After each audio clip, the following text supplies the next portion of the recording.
Hey everybody, it's Jason McLaren with the Leadership Loading Podcast, and today we're talking about leadership and happiness with our guest, Robin Thomas. She's a healer, a spiritual healer, and she's been performing healings and teaching spirituality for over 20 years.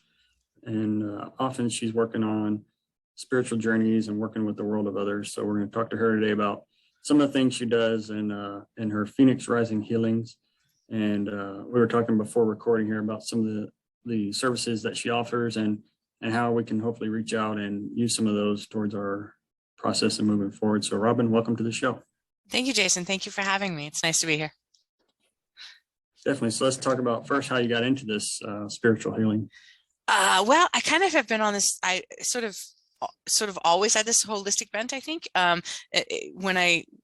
When I was a kid, my mom was doing all kinds of spiritual work. And then as an adult, I've sort of been drawn into that. And I worked for 25 years as an occupational therapist, and I really have loved blending the spiritual sort of esoteric world with the like Eastern and Western medicine kind of thing. I really love that blend, because I do feel like, I mean, we need physical medicine, and we also need this sort of spiritual, energetic component. So being able to marry both of those is like that's where my passion is. Definitely. I think a lot of military veterans and first responders, sometimes we have a stigma about saying, yeah, we're hurting or that sort of thing. Yeah. And so I thought that might be a good tool that we could use on talking about these things and moving forward. And we'll break them down a little bit more as we go along. But I know, like, when you get out of the military, you go to your VA appointment, they call it, and you try to get your what we call a rating. And a lot of times our guys will downplay the injury, and like myself, I have a rating. And when I first did it, it was a low rating. And then I had to go back and really tell them exactly what was going on. Because when I first got out, I was like, I was a firefighter in the Air Force. I'm like, no, I'm a tough guy, and I'm not, going to tell them what's going on. But it wasn't until I actually broke down those barriers and stigmas of not everybody's a superhero. And so I think some of your tools that you have in your services could help us out. Well, and I also think that you are superheroes. And I think that's part of I think the stigma of, tough guys don't cry or whatever it is. I feel like you do yourself a disservice, right? Like that, like the fact is you've put yourself in harm's way, and you did so willingly. And there has to be that sort of that energetic, you have to hold that real big energy in order to do that. But then the result is it is physically taxing. It is emotionally taxing. There's a spiritual sort of pay that you have to pay for that. And then when you stop doing that, when you stop being, either you stop being a first responder, or you stop being in the military, you stop having to be like big and tough and on, it's almost like, well, what's my role? What's my purpose? Your identity almost needs to reshift. And I think it's harder for people to understand that the vulnerability to acknowledge that takes even more strength than running into a burning building. Definitely. And so let's talk about a couple of your services. Sure. So we'll start with, I'm going to probably botch this name, the Rhys Method. Reese Method. So Reese Method. I teach in an energy medicine school called the Rhys Thomas Institute. I graduated from the program in 2017, and now I'm a lead teacher in the third year. It's a 3-year mastery program, and he teaches. There are 5 basic energy profile systems, and everybody has a combination of those. Now, I'm assuming most of your people, I mean, in order to do first responders and to be in the military, and that it takes a warrior. So all of your people have a warrior energy. That's a big, giant, charismatic leadership energy. That's what your people they're naturally bred for that.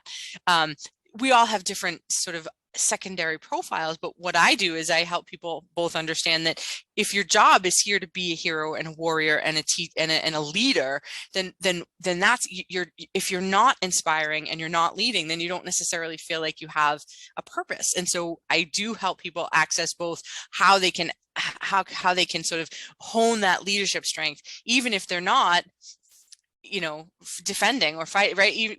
Whatever aspect of your life, you're always going to be that leader. You're always going to be the people someone that people look to. So then also as a leader, it's allowing that sometimes you need help, sometimes you need assistance, sometimes you need a team in order to be able to do your work in the world.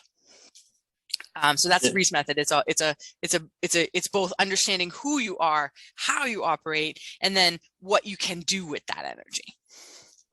Yeah, and like you said, it's about creating harmony. I think that's a lot of making a team and being a leader is creating harmony within your team.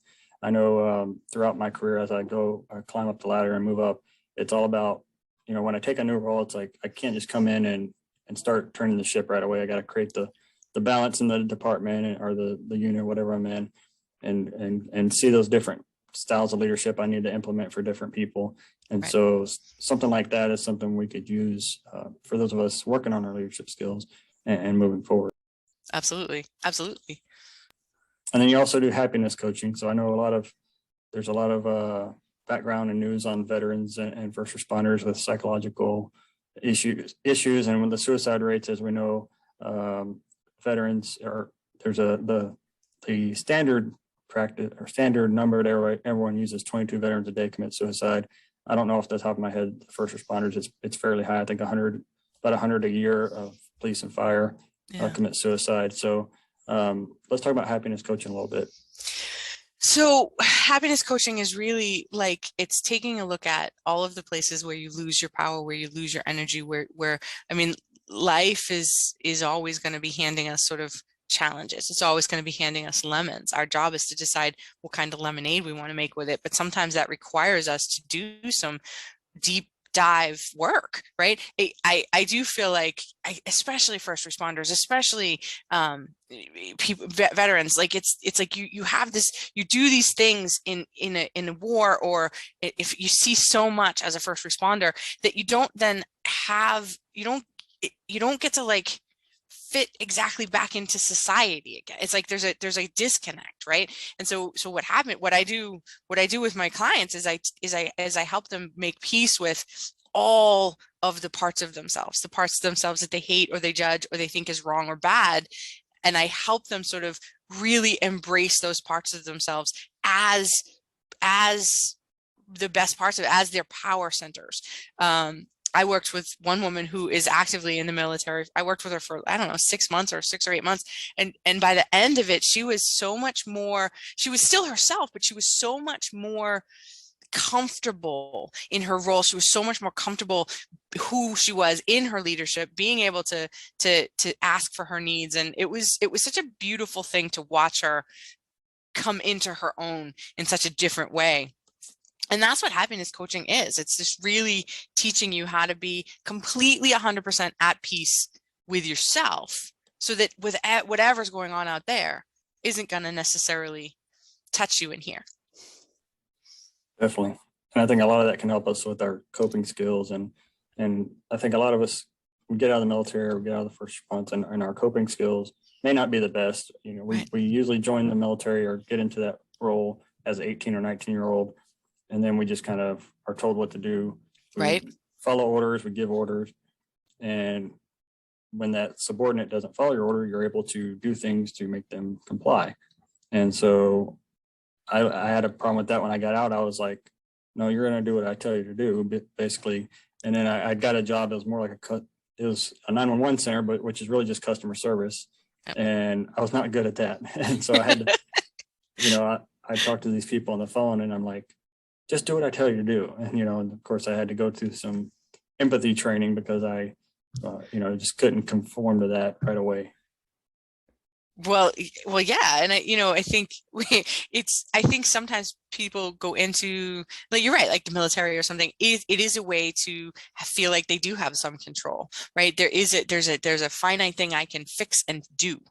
Right. So and you're used to that and you get trained in it and that's how it works. And then you come out into life and that actually you don't have any control over kind of anything. And it can be really disorienting to not feel like you have any control, which is why that's what I do, is what I teach you is the only thing you have control over is you.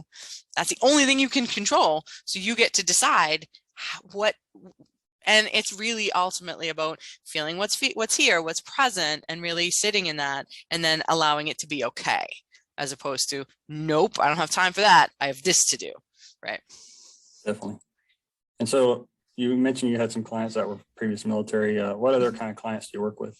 In general, I work with people who are, I mostly work with women, although I really haven't enjoyed recently exploring with men. When I work with my women clients, I work with like embracing that sort of divine feminine. What does it mean to be a woman in today's society? But what I'm actually enjoying now, recently, I had a spate of clients who are men, and I'm enjoying exploring with them, what does it mean to be masculine and hold a divine masculine in society these days? And that's a totally different animal, and it's actually really cool to get to explore that. As a woman, coaching men through embracing sort of a divine feminine is it's a really neat dynamic that I get to have with my clients. Definitely. And then so you have the services and some classes there. What other classes do you do? I do a lot of like inner child work. So it's a lot of like really, again, embracing everything that has ever happened for you, and nothing has ever happened to you, right? So it's like really making peace with it. I do inner child work. I do what's called ho'oponopono, which is a prayer of forgiveness. It's a Hawaiian practice of forgiveness, and that's really all about owning whatever it is that's bothering you, triggering you, upsetting you, anything you've ever done, anything that has ever happened, making peace with it. So it's like, I love you, I'm sorry, please forgive me, thank you. And it's those 4 phrases. I teach ho'oponopono. That's part of my practice, is just like, how can you embrace and make peace with what is? I teach, a course specifically in each chakra. Chakras are energy centers, and I do a lot of chakra classes. And I do classes that are like, shut off the gremlin-y voice inside of you. I call it taming the gremlin, and all kinds of things to just really come to peace with who you are as is. And pretty much all of my classes focus on that. And for those of us that don't know what a chakra is, what is that? Chakra is, we all have 7 major chakras. They're energy centers. They rule a certain aspect of your life. And they also are, I think of them as levels of consciousness. So it's like it starts with the root. It starts with the tribe, the family, the first chakra. That's the body, the physical world.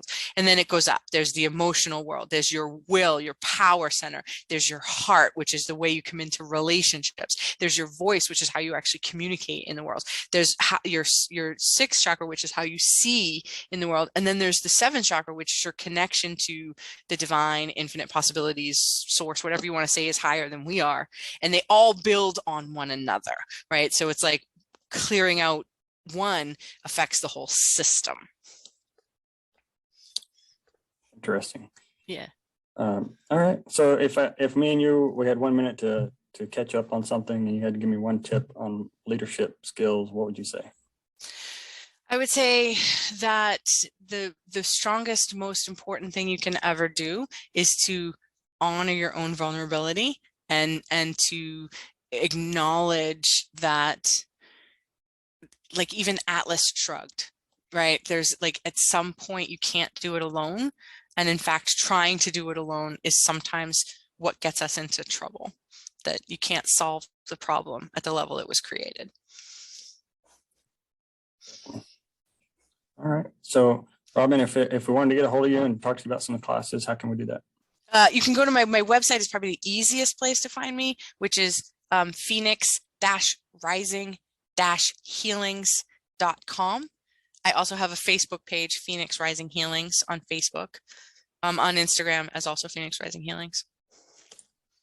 Awesome. Healings with an S. All right. We'll put that in the show notes just so everybody can get straight to you. Sure. Robin, thank you for coming on the show today. Thank you for having me, Jason. There are thousands of leadership and management podcasts to choose from. We're glad you chose the Leadership Loading Podcast, a Go Heroes production. If you'd like to support Go Heroes Inc., visit www.goheroes.org. And with that, it's time to wrap up today's show. Thank you so much for listening. We sincerely hope you liked it. Don't forget to like, subscribe, and share this podcast with your family and friends. Let's all grow together. Thanks for listening to the Leadership Loading Podcast. Leadership inspired.